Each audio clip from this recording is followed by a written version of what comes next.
Yvette Gary est née à Pierre-Buffière en janvier 1929. Les aléas de la vie, elle fut veuve à 25 ans, l'ont conduit un temps à Linard. À la fin des années 60, une rencontre allait y changer sa vie et lui faire créer un mythe, le Jadis Bar.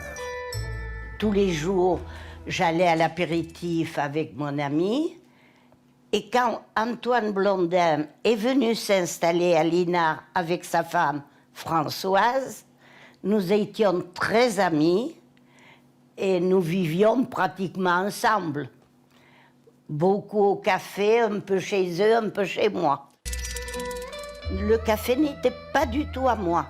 Mais un jour, Antoine me dit « Yvette, vous devriez prendre ce petit café qui se vend et me faire un petit café un peu moderne pour recevoir mes amis de Paris ou d'ailleurs. » J'ai fait faire à Linard le premier bar en pierre du pays.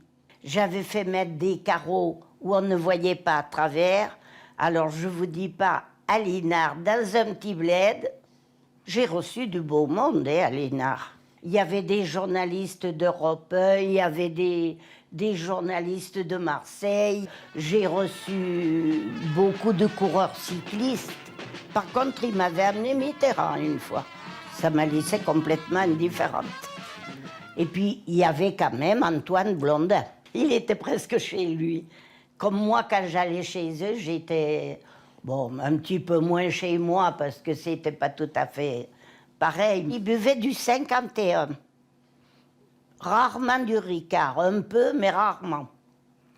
Et Françoise et moi, nous buvions du whisky ou du champagne. C'est à peu près le seul écrivain en Europe à avoir contribué à la fermeture d'une librairie pour ouvrir à la place un établissement où on a le plaisir de se rencontrer devant des boissons éventuellement fermentées. Antoine était adorable. Quand ce n'était pas... Ça ne débordait pas, vous voyez. Mais il était adorable, Antoine. Il était très agréable à vivre. Je l'ai vendu en 78 parce que j'ai été très malade. Moi, évidemment, je n'étais pas quand même habituée, si vous voulez, à boire autant qu'eux.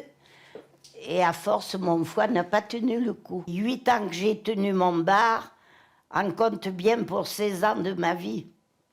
Mais c'est quand même un souvenir merveilleux.